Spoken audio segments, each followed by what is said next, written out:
Meu nome é Dante. Desde criança, sempre me dei muito bem com meu avô Rodolfo, pois era um homem tranquilo. Tinha as mãos duras de tanto trabalhar a terra, mas sua maneira de falar era suave. Às vezes me dizia que o campo ensina mais que a escola, e acho que ele tinha razão. Desde que me lembro, gostava de acompanhá-lo a todos os lugares. Eu devia ter uns 10 anos quando comecei a ir com ele para a horta. Aquele lugar era o seu orgulho. Havia mamoeiros por todos os lados. Em um canto ele criava alguns porcos que sempre faziam barulho quando chegávamos. Ao lado, pendurada entre 2 árvores grandes, estava a rede dele. Ali descansava depois de longas horas sob o sol. Eu ficava sentado o observando, ouvindo o vento mexer nas folhas secas e os pássaros entrando entre as árvores.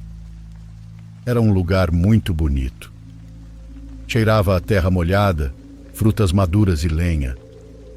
Ele me contava histórias de quando era jovem, dos amigos que já não estavam mais e dos anos difíceis que havia vivido.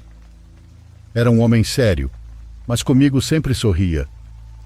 Com o tempo comecei a notar que às vezes ele tomava caminhos diferentes. Em vez de ir direto para a horta, desviava por uma estradinha de terra que levava a outro bairrinho. Dizia que precisava resolver um assunto ou visitar um conhecido. No começo não dei a mínima, mas uma dessas vezes ele estacionou a caminhonete em frente a uma casa pintada de branco, com um portão azul muito velho. Dessa casa saiu uma mulher. Era uma senhora de uns 40 anos ou talvez menos. Tinha a pele muito branca e os olhos claros. Chamava-se Francisca. Ele a cumprimentou de forma muito carinhosa e ela entrou na caminhonete conosco. Eu sentei no meio entre os dois. Não sabia bem o que pensar, mas senti que eles se conheciam há bastante tempo. A partir daquele dia, as visitas a essa casa se tornaram mais frequentes. Às vezes íamos antes de ir para a horta, outras vezes depois.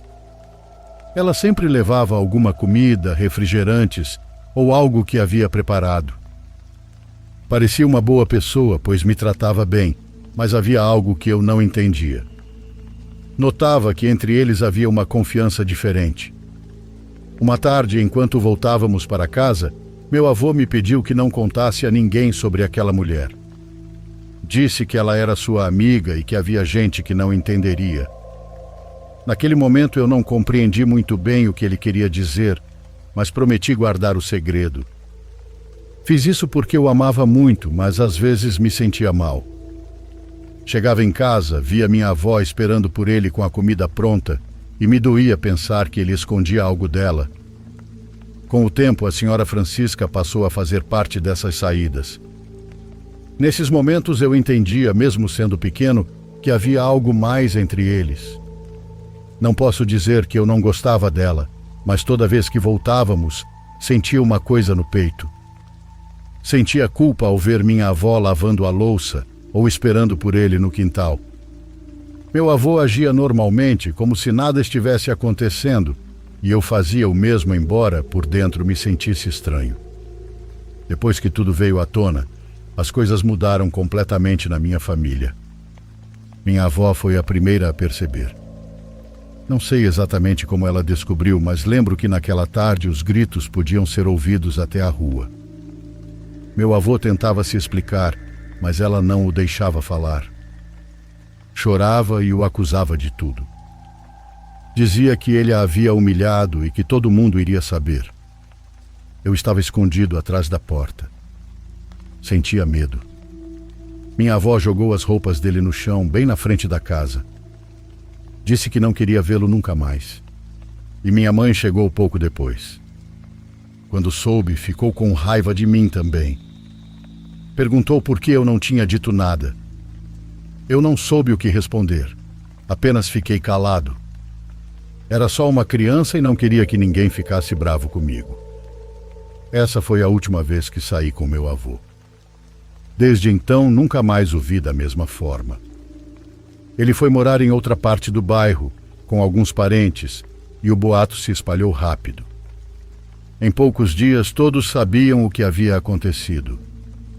Diziam que o velho Rodolfo tinha se enrolado com uma mulher de outro povoado e que havia sido expulso de casa como um cachorro sarnento. Eu não recebi tanta raiva quanto ele, mas sim muitas perguntas. Minha mãe queria saber como era essa mulher, o que ela fazia e o que nos dava. Eu respondia com o pouco que lembrava. Contei que ela era gentil, que às vezes levava comida e me comprava doces. Mas tudo isso só piorava as coisas. Minha mãe ficava parada, com os olhos cheios de lágrimas. Os dias passaram e às vezes íamos visitar minha avó. Ela estava muito magoada. Me dava tristeza vê-la assim. Às vezes eu a ouvia chorando no quarto, dizendo para minha mãe que não entendia por que ele tinha feito aquilo. Dizia que desejava o pior para aquela mulher e que esperava que ela pagasse por todo o mal que havia causado. Às vezes falava com tanta raiva que até me dava medo. Dizia coisas fortes, como se realmente quisesse que algo ruim acontecesse com ela. Minha mãe tentava acalmá-la, mas era inútil. A raiva era maior do que qualquer conselho. Eu não entendia completamente o significado daquelas palavras, mas hoje, vendo com a mente de adulto, acredito que minha avó fez mais do que apenas desejar o mal. Havia algo no olhar dela, na forma como falava, uma raiva tão profunda que parecia ir além do simples ressentimento. E com o tempo começaram a acontecer coisas que me fizeram pensar que Francisca nunca mais foi a mesma. Tenho quase certeza de que minha avó fez bruxaria contra ela. Conforme as semanas passaram, comecei a ouvir coisas que me deixavam confuso. Às vezes, à noite, minha mãe falava em voz baixa com meu pai. Mencionavam que Francisca estava passando por coisas estranhas. Diziam que o corpo dela estava cheio de hematomas e que nos braços apareciam marcas circulares como se alguém a tivesse segurado com força. Também contavam que o cabelo dela caía em tufos e que estavam saindo vermes de sua cabeça. Eu não entendia completamente o que aquilo significava, mas me dava medo imaginar. No bairro começaram a circular rumores. Alguns diziam que a mulher tinha adoecido por se envolver com um homem casado.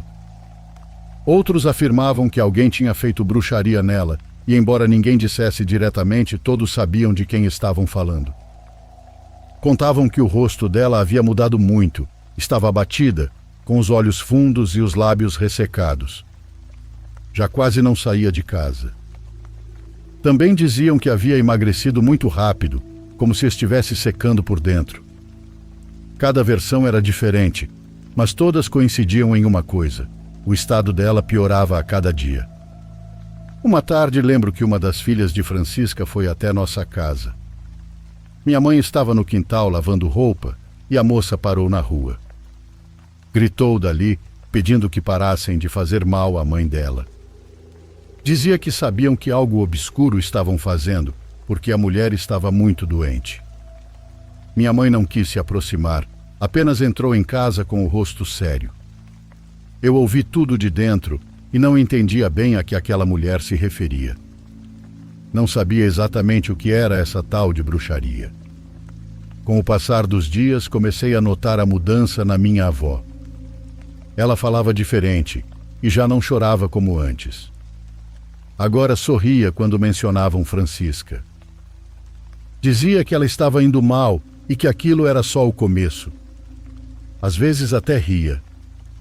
Dizia que finalmente ela estava recebendo o que merecia. Eu sentia medo ao ouvi-la assim. Parecia que não era mais a mesma de antes, como se realmente estivesse desfrutando do sofrimento daquela mulher. E embora fosse apenas uma criança, algo dentro de mim sabia que aquilo não estava certo. Com o passar dos meses, as coisas ficaram mais sérias. Os rumores já não eram apenas fofocas. As pessoas diziam que Francisca estava muito doente. Alguns contavam que ela já não conseguia nem se levantar da cama. Falavam que seu corpo estava se consumindo aos poucos. Minha mãe comentava sobre isso com outras mulheres na feira. Todos falavam a mesma coisa. Diziam que ela havia sido internada na Santa Casa porque já não conseguia se mover. Tinha a pele cheia de feridas e os olhos fundos. Alguns até afirmavam que saíam vermes de sua boca. Não sei se isso era verdade, mas naquela época qualquer coisa dita sobre ela parecia possível. As pessoas contavam essas histórias com medo e respeito. Certa manhã, meu avô veio ver minha avó.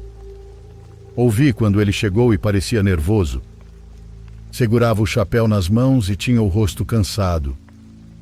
Pediu para falar a sós com ela, mas minha avó não quis. Disse que não tinha nada para dizer. Meu avô insistiu, pedindo que ela parasse de fazer mal a Francisca. Disse que sabia que ela estava fazendo alguma coisa, que o povo comentava muitas coisas e que não era justo aquela mulher estar sofrendo daquela maneira. Nesse momento ela explodiu. Gritou que como ele podia vir defendê-la? Depois de tudo o que ela tinha feito, ainda tinha a ousadia de ficar do lado dela? O ambiente ficou pesado.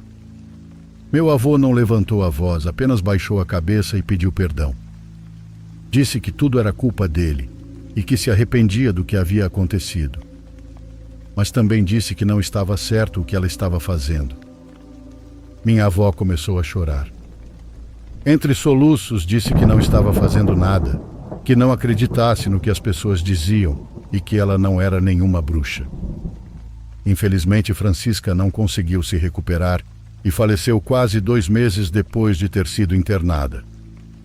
Dizem que sofreu muito e que os médicos não encontravam explicação para o que acontecia com ela. Também comentavam que a tinham levado a vários religiosos, mas nenhum pôde fazer nada.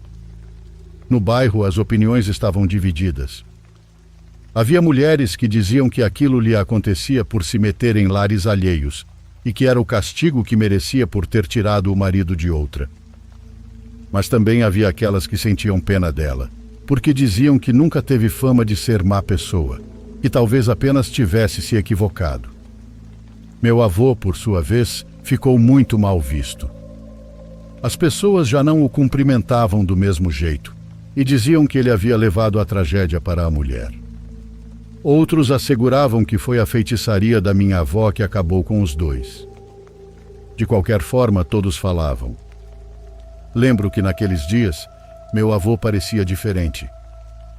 Andava encurvado, como se o peso da culpa o tivesse dobrado como um papel. Já quase não era visto na feira. Foi se afastando de todos, inclusive da própria família. Minha mãe me dizia que se eu o visse na rua, não o cumprimentasse, que era melhor atravessar para o outro lado e desviar dele. Eu não entendia muito bem por quê, mas obedecia. Era estranho ter que ignorar alguém que eu amava tanto. E como diz o povo, tudo o que a gente faz nesta vida volta. Foi isso que aconteceu com minha avó. Nas primeiras semanas depois da morte de Francisca, ela começou a mudar muito. No início, dizia que não conseguia dormir direito, que sentia frio no corpo e ouvia barulhos estranhos à noite. Depois começou a ter medo de ficar sozinha. Às vezes pedia para minha mãe e para mim ficarmos com ela. Dizia que não queria passar a noite sem companhia, e eu não a culpo. Desde que se entrava naquela casa, sentia-se algo pesado. Era uma mistura de tristeza e angústia. Quando eu tinha que passar a noite lá, dormia em um quarto pequeno no fim do corredor. Era o que meus tios usavam quando eram jovens. Tinha um vitrô velho e uma cama de solteiro. Naquele lugar eu custava a dormir. Às vezes sentia que havia alguém mais no quarto. Em uma ocasião, lembro que me cobri até a cabeça porque ouvi um suspiro muito perto. Senti o colchão afundar, como se alguém tivesse se deitado ao meu lado. Não quis me mexer, apenas esperei amanhecer. Desde então não quis mais dormir naquela casa. Preferia ficar na dos meus pais, mesmo que tivesse que dividir o quarto com meus irmãos. Com o passar do tempo, minha avó começou a dizer coisas que no começo pareciam simples sonhos, mas depois ficaram mais sérias. Dizia que sonhava com Francisca quase todas as noites e que aquela mulher não a deixava em paz. Contava que a via parada ao pé da cama, olhando, ou que falava com ela com uma voz suave, dizendo coisas que a faziam chorar. Minha avó assegurava que Francisca não se conformava em tê-la perdido tudo, que agora também queria tirar-lhe a tranquilidade. Minha mãe e meus tios tentavam acalmá-la. Diziam que eram apenas pesadelos, que ela devia rezar e não pensar tanto nisso. Mas nada funcionava. A cada semana parecia pior. Começou a ficar mais nervosa. Jurava que Francisca a seguia por todos os lados e que a via entre as pessoas quando ia ao mercado. Às vezes voltava para casa alterada, jurando ter visto a mulher passar atrás dela. Pouco a pouco, tornou-se mais desconfiada. Fechava as janelas com panos e se irritava se alguém mencionasse o nome de Francisca. Dizia que aquela mulher andava pela casa como se fosse a dona e que a sentia por perto. Às vezes não conseguia ver seu rosto, mas em outras dizia que sim, que o via coberta por uma sombra. Em algumas ocasiões, dizia que ela lhe sorria, zombando da cara dela. Minha avó começou a se deteriorar em pouco tempo. Já não comia direito e dormia mal. Dizia que a mulher se sentava sobre seu peito ou a observava dos cantos do quarto. Meus tios precisaram se revezar para cuidar dela, porque não queriam deixá-la sozinha. Lembro que uma noite minha mãe voltou muito assustada depois de ficar com ela. Disse que minha avó se levantou de repente e começou a gritar para a parede, afirmando que Francisca estava olhando para ela. Já não era só remorso ou raiva, era como se a sombra daquela mulher tivesse ficado com ela. Minha avó ficou nessa loucura por quase 2 anos. A cada dia parecia mais fraca, mais cansada e mais perdida dentro do próprio medo. Tentaram de tudo. Levaram-na a médicos, depois à cidade, mas ninguém sabia o que dizer. Os médicos diziam que eram problemas de ansiedade, que ela precisava tomar remédios, mas nada funcionava. Depois começaram a levá-la a curandeiros, benzedeiros e afins. Deram-lhe banhos, fizeram limpezas, queimaram incenso e rezaram orações. Nada disso adiantou. Meus tios se revezavam para cuidar dela. Passavam noites inteiras sem dormir. Contavam que às vezes, quando a deixavam sozinha no quarto, ouviam como se alguém caminhasse ao redor da cama. Um dos meus tios me contou que uma vez, enquanto dormia num sofá perto da cama dela, acordou de repente. Sentiu uma presença e levantou a cabeça. Jurava ter visto uma sombra parada ao lado de minha avó. Era um ser alto, olhando para ela. Minha mãe também me confessou algo com o tempo. Disse que certa noite, enquanto jantavam na casa de um dos meus tios, falou sobre o assunto entre lágrimas. Contou que era verdade que minha avó havia feito feitiçaria contra Francisca. Comentou que temia que tudo aquilo tivesse voltado e que talvez fosse por isso que minha avó estava sofrendo tanto. Um dia o corpo dela não aguentou mais. Minha avó se foi em sua cama, cercada pelos filhos. Foi uma partida triste, mas também um alívio para todos, porque os últimos meses foram muito duros. A casa ficou vazia. Durante semanas ninguém quis dormir lá. Diziam que de madrugada ainda se ouviam os mesmos passos de antes. Alguns vizinhos contavam que à noite viam uma silhueta parada atrás das janelas como se alguém ainda vivesse naquele lugar. Já se passaram quase 15 anos desde tudo isso. Às vezes, quando visito o lugar, passo em frente à casa e ainda sinto uma sensação estranha. Meu avô também partiu há alguns anos, mas seus últimos tempos foram diferentes. A família o perdoou. Tentamos estar próximos e acompanhá-lo. Ele parecia arrependido, mas em paz. Sempre levava flores ao túmulo da minha avó. Nunca soube com certeza o que realmente aconteceu. Não sei se tudo foi coincidência ou se a feitiçaria teve algo a ver, mas às vezes penso que essas coisas, quando são feitas com tanto rancor, não ficam quietas. algo retorna. Minha avó quis ferir alguém, e com o tempo tudo se voltou contra ela. Sua vida se apagou da mesma forma que a daquela mulher foi se deteriorando. Às vezes ouço as pessoas dizerem que a justiça divina chega sozinha, mas no nosso caso não foi divina, foi sombria.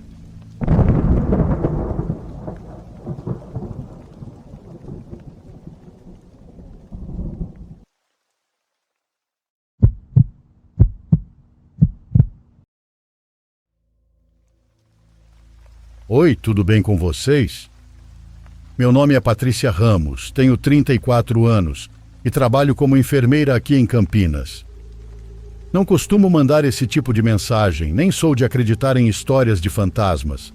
Mas tem uma coisa que aconteceu comigo num plantão de domingo à noite que até hoje me deixa sem resposta.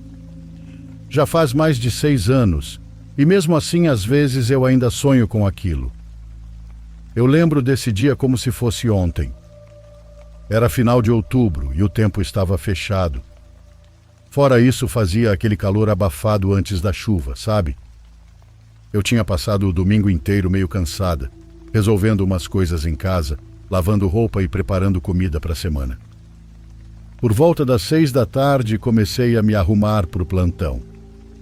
Peguei o carro umas 6h30, coloquei uma música no rádio e fui em silêncio quase o caminho todo. Choveu um pouco no meio da estrada, bem fraquinho, só para deixar o asfalto escorregadio e a cidade com aquele cheiro de sujeira. Cheguei no hospital uns 15 para 7. Estacionei onde sempre deixo o carro e subi direto para a ala de clínica médica no 4º andar. A equipe da noite era a de sempre, eu, o João, a Neide e a doutora Lúcia, que estava de plantão. O começo da noite foi tranquilo. Fizemos a ronda, organizei os remédios e ajudei um paciente que estava com febre. Essas coisas normais de domingo. Umas 10h30 eu sentei um pouco para tomar café, conversei com o João sobre o jogo do sábado e até brinquei que aquela noite estava boa demais para ser verdade. E de fato estava. Quase 11 horas a campainha do quarto 412 tocou. Eu estranhei, porque esse quarto estava vago desde o sábado. Pensei que fosse algum teste do sistema ou erro de botão. Mesmo assim, fui olhar. Quando abri a porta, tomei um susto. Tinha um senhor deitado no leito do canto esquerdo, com a máscara de oxigênio torta e tossindo muito. Parecia estar com febre, suando e meio perdido.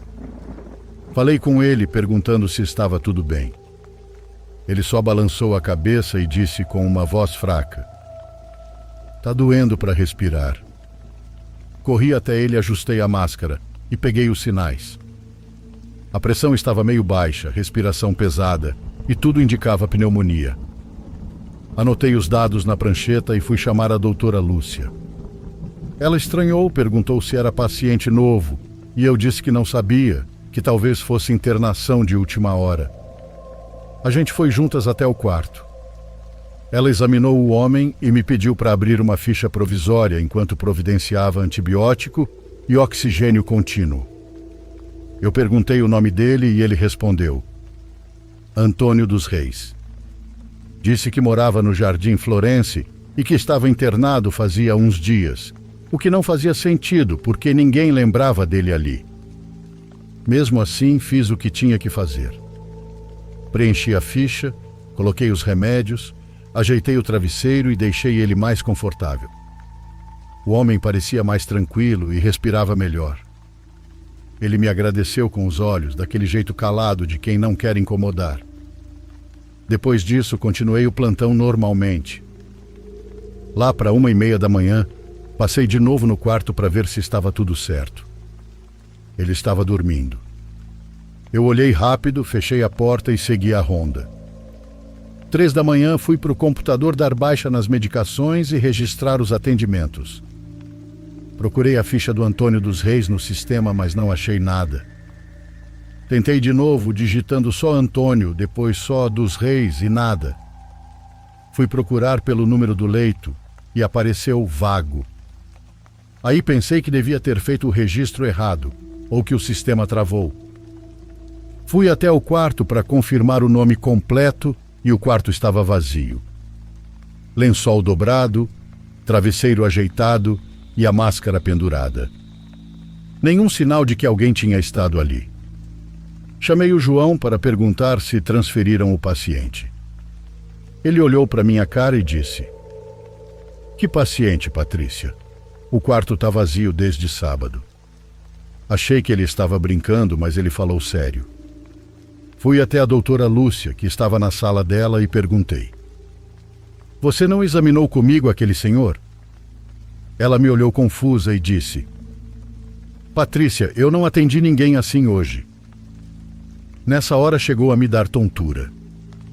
Voltei para o posto, peguei a ficha que eu tinha preenchido e ela estava em branco. Nenhuma letra. Nem o nome, nem o horário, nada. Parecia outra folha. Fiquei parada olhando para aquilo sem saber o que pensar. Era quase 4 da manhã e voltei para o quarto mais uma vez. O ambiente estava gelado e tinha uma marca funda no travesseiro, como se alguém tivesse acabado de deitar. Eu sei que parece loucura, mas eu vi aquele homem.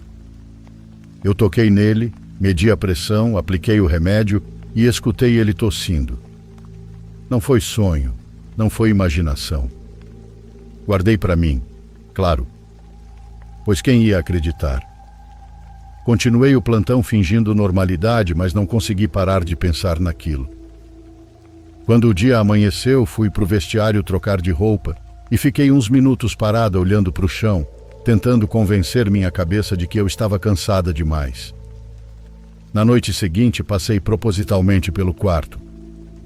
Estava vazio, como sempre, mas tinha um cheiro diferente. Era um cheiro de remédio misturado com algo azedo ou uma coisa assim. Aí eu comentei por alto com a Neide, que trabalhava lá há mais tempo do que eu. Falei meio rindo para ver a reação. Quando eu disse o nome do homem, Antônio dos Reis, ela quase ficou translúcida. Me contou que esse nome era de um senhor que tinha morrido anos atrás naquele mesmo quarto, por pneumonia. Disse que o pessoal da limpeza às vezes ouvia barulho de tosse e de gente chamando à noite, mas quando iam ver não tinha ninguém. Eu juro que fiquei gelada. Depois desse dia, nunca mais consegui passar sozinha por aquele corredor. Sempre sinto que tem alguém ali, respirando devagar, tipo, esperando alguma coisa. Eu sei que é difícil acreditar. Eu também teria duvidado se alguém me contasse. Mas eu vi.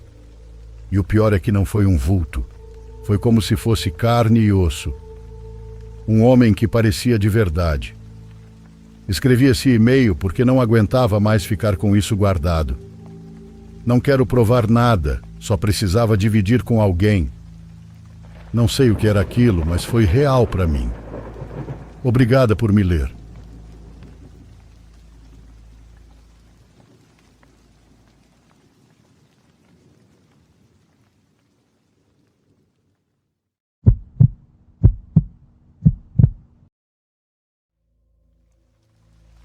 Meu nome é Jay, e pescar é um dos maiores prazeres da vida. Eu aproveito toda a oportunidade que tenho para sair para pescar, seja em um lago, rio ou nos pântanos aqui da Louisiana. Isso aconteceu há cerca de 2 meses, quando eu saí com meu amigo Angel, que é tão obcecado por pesca quanto eu. A gente decidiu ir pescar truta dourada nos pântanos, algo que já tínhamos feito muitas vezes antes. Os pântanos por aqui são bem rasos, então usamos meu caiaque de 2 pessoas, como sempre fazemos. Era começo da primavera, ainda fazia bastante frio, mas a gente não ligou para isso. Remamos por uns 30 minutos até achar um ponto bom, que parecia promissor. O pântano estava completamente vazio naquele dia, sem nenhum outro pescador por perto, o que era exatamente do jeito que a gente gostava. Abrimos umas cervejas e começamos a pescar, só curtindo a paz e o silêncio. Devia fazer 1 hora que estávamos lá quando Angel fisgou algo bom. Pelo menos parecia. Enquanto ele recolhia a linha, se empolgou demais e se inclinou para o lado do caiaque para tentar um ângulo melhor. Eu sabia o que ia acontecer um segundo antes de acontecer, mas não conseguia avisar a tempo. Assim que ele se inclinou, vi o celular dele escorregar do bolso do casaco e despencar na água barrenta. Para resumir, Angel ficou puto da vida. Disse que o seguro cobria danos no celular, mas não se ele fosse perdido completamente. A substituição custaria algumas centenas de dólares que ele não tinha, e eu não podia culpá-lo, porque também não estou nadando em dinheiro. Falei que a gente podia tentar encontrar o celular, mesmo sabendo que a água era tão turva e que não dava para ver mais do que uns poucos centímetros abaixo. Passamos os 20 minutos seguintes no mesmo ponto, usando os remos para tentar sentir algo duro no fundo, mas era inútil. O fundo do pântano era só lama e vegetação, e mesmo que a gente tivesse visto o celular cair, começamos a duvidar de onde exatamente ele tinha afundado. Por fim falei para Angel que não íamos encontrar nada e que era melhor tentar salvar o resto do dia, mas ele balançou a cabeça e disse que não ia sair dali sem o celular. Antes que eu pudesse impedir, Angel começou a tirar os sapatos e a calça. Disse que ia entrar na água para tentar sentir o celular com os pés. Achei que não era uma ideia tão ruim assim. Pelo menos era melhor do que ficar cutucando com o remo. No momento em que Angel pisou na água, ele soltou uma sequência de palavrões por causa do frio. Aquela parte do pântano era mais funda do que eu imaginava. Devia ter 1,5 metros, julgando por onde a água batia nele, mas ele estava determinado. Então começou a tatear com os pés a área onde achava que o celular tinha caído. Eu observava do caiaque, ficando cada vez mais impaciente. A água era tão gelada que eu sabia que ele não aguentaria muito tempo ali, e torcia para que encontrasse o celular logo ou desistisse e voltasse para o caiaque. Mas do nada, Angel gritou e o corpo dele tombou para frente. Num segundo ele estava de pé na água, e no seguinte desapareceu completamente submerso. No começo achei que ele tivesse escorregado no fundo lamacento, ou talvez tivesse encontrado o celular e mergulhado para pegar, mas depois de alguns segundos sem ele reaparecer, percebi que algo estava muito errado. Nem pensei 2 vezes. Comecei a tirar meus sapatos e o casaco, pronto para pular atrás dele. Mas antes que eu conseguisse entrar na água, Angel surgiu do pântano, coberto da cabeça aos pés de lama, gritando para eu sair dali o mais rápido possível. Ajudei ele a subir de volta no caiaque e começamos a remar para longe dali o mais depressa que conseguimos. Angel tremia, e não era só de frio, dava para ver que era de medo. Ele ficava olhando por cima do ombro em direção à água, como se esperasse que algo viesse atrás da gente. Quando já estávamos a uma boa distância, perguntei o que tinha acontecido lá embaixo. Ele disse que enquanto procurava o celular com os pés, alguma coisa agarrou o tornozelo dele e o puxou para baixo. Ele teve dificuldade para explicar o que sentiu. Disse que não parecia exatamente uma mão, mas também não era um tentáculo nem dentes, apenas algo que se enrolou no tornozelo dele com uma força absurda. Segundo Angel, depois que foi puxado, o que quer que fosse tentou arrastá-lo para longe de onde estávamos pescando. Ele disse que lutou com tudo que tinha, chutando e se debatendo, até finalmente conseguir se soltar daquilo. Encerramos o dia ali mesmo e voltamos para o ponto de embarque, mesmo sem ele ter recuperado o celular. Mas claramente isso era o que menos importava para ele naquele momento. Durante todo o caminho de volta, Angel quase não falou uma palavra. Tentei convencê-lo de que talvez tivesse sido um bagre grande que são comuns por ali, mas no fim das contas eu não tinha sido o cara puxado para baixo, então não podia convencê-lo de nada. Angel insistia que o que o agarrou não se parecia com nenhum peixe ou animal que ele já tivesse encontrado. Ele estava tão abalado e nervoso que comecei a ficar assustado também. Afinal, o que poderia ser aquilo? Minha mente começou a vagar e não chegou a nenhum lugar bom. Pesco nesses pântanos há anos e nunca vivi nada parecido com o que Angel descreveu. Mesmo depois de pesquisar bastante na internet, nunca encontrei nada conclusivo. Parte de mim quer voltar lá e tentar descobrir o que tem naquele ponto, mas, sinceramente, não tenho pressa nenhuma para isso.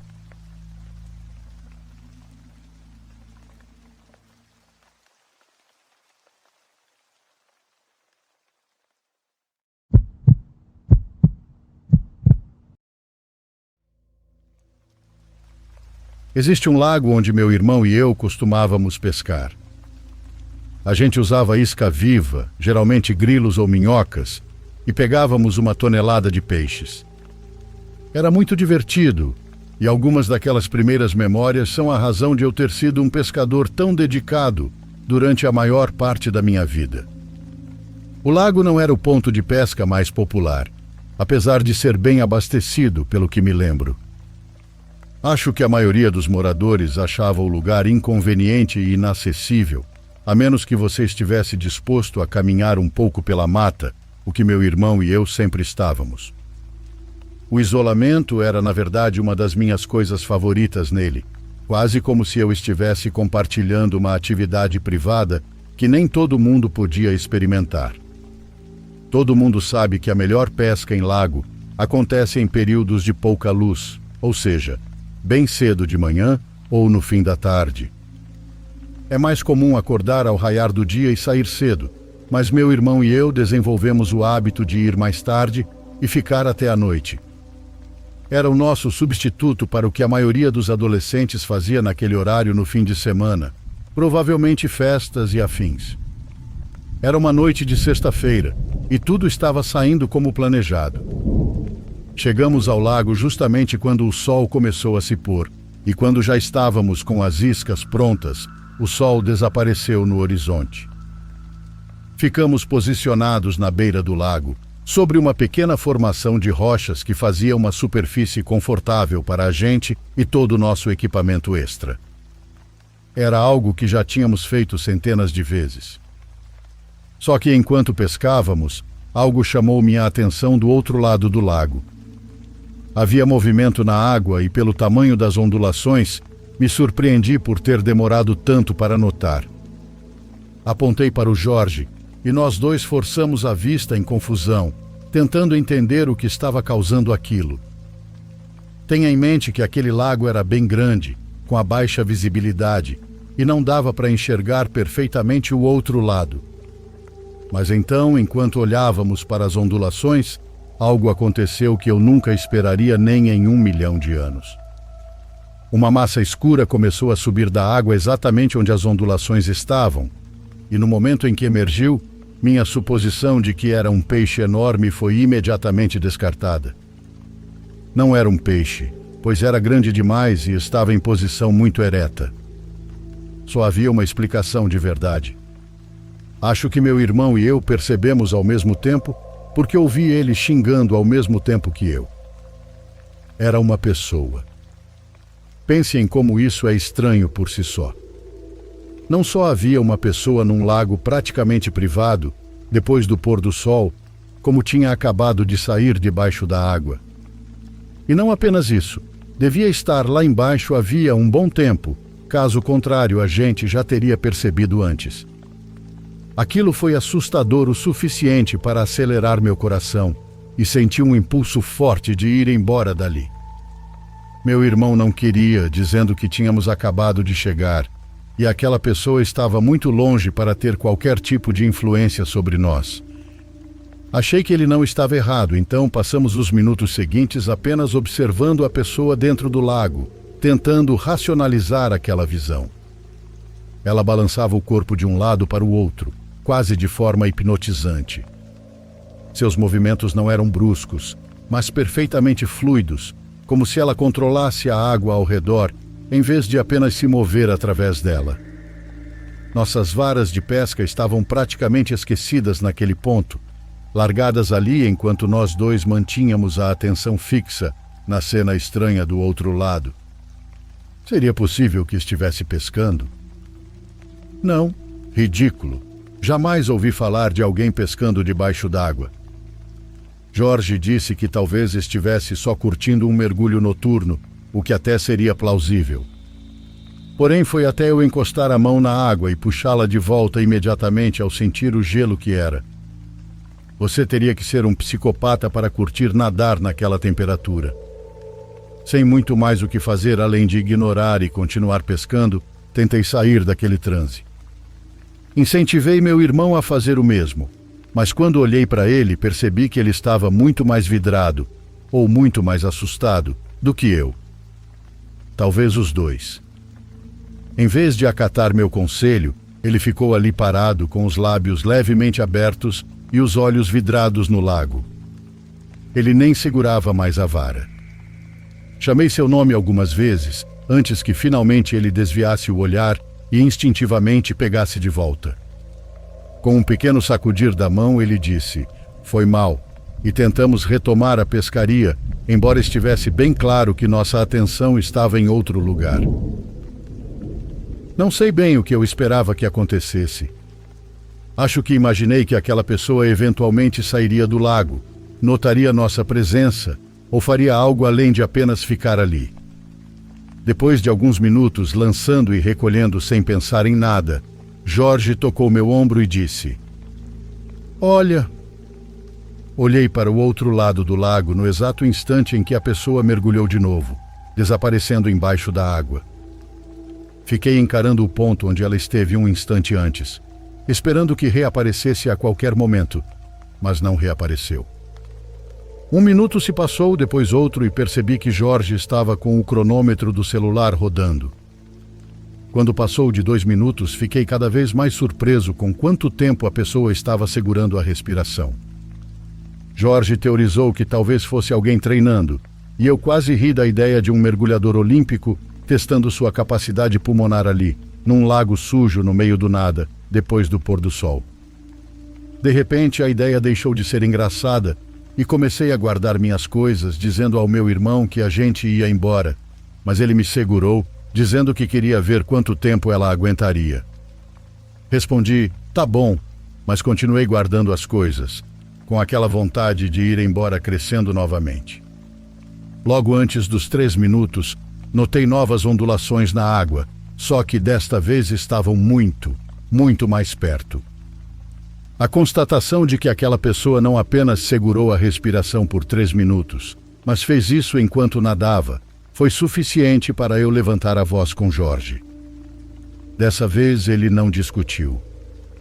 Nós nos levantamos prontos para sair dali, mas ainda não fomos. A curiosidade era forte demais. Observamos enquanto a pessoa emergia novamente e dessa vez pudemos vê-la claramente. Para minha surpresa, era uma mulher, não um homem como eu imaginava. Ela tinha cabelos longos e castanhos e vestia o que parecia ser um maiô verde escuro. E havia mais uma coisa que preciso mencionar. Ela era bonita. Não parecia muito mais velha do que nós, talvez 1 ou 2 anos só, se eu tivesse que chutar. No instante em que a vi, me senti menos intimidado e menos assustado também. Comecei a pensar se não estávamos sendo precipitados em querer ir embora. Ainda estávamos congelados no lugar quando foi ela quem quebrou o silêncio. Ela abriu um sorriso e disse "Oi", quase de forma brincalhona, como se não tivesse acabado de segurar a respiração por 3 minutos nadando num lago congelante. Ela era definitivamente uma nadadora forte. Isso era óbvio pela forma como flutuava, parecendo tão confortável na água quanto a maioria das pessoas em terra firme. Eu estava pasmo demais para falar algo, mas meu irmão soltou a pergunta que eu também estava louco para fazer.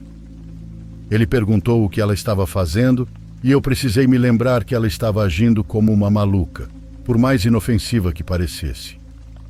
Ela inclinou a cabeça para trás e disse que estava nadando. Meu irmão respondeu: "Bom, obviamente." E então perguntou se ela estava treinando para algo.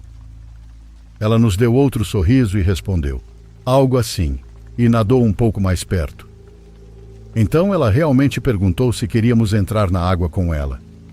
Pura insanidade. Tomei coragem e perguntei se ela era louca, dizendo que a água estava congelante. Ela riu e nos chamou de maricas, Depois disse que a gente se acostumaria rápido com a temperatura. Jorge disse não, e ela começou a nos encarar com o dedo nos lábios, como se estivesse pensando. Não sei se foi a atitude despreocupada ou o olhar gelado dela, mas um alarme tocou dentro de mim e eu voltei a ficar apavorado. Havia tantas coisas que eu queria perguntar. Quem ela era? Estava sozinha? Há quanto tempo estava ali? Morava por perto? Mas eu não perguntei.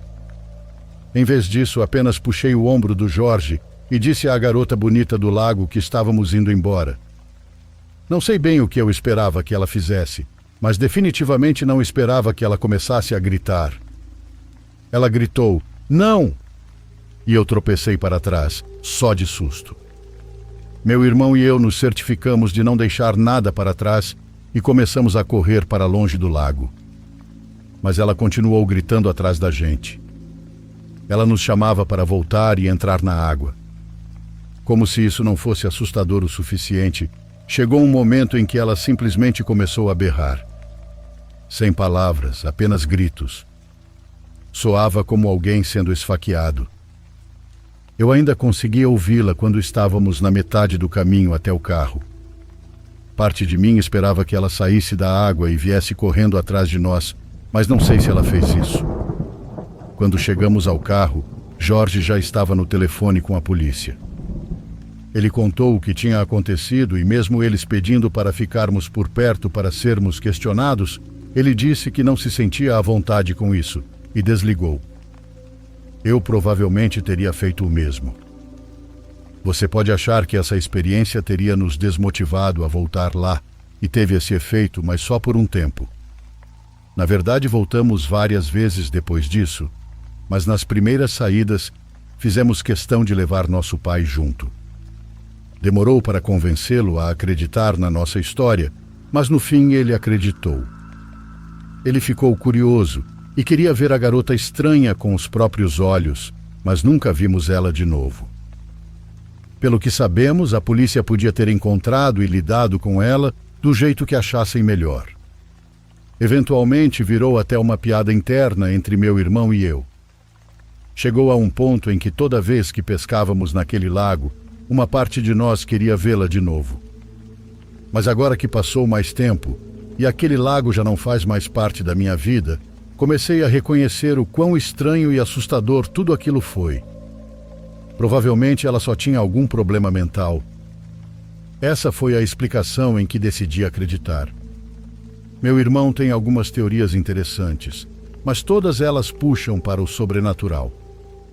De qualquer forma, duvido que algo tão inexplicável e estranho quanto o que aconteceu naquela noite volte a acontecer comigo.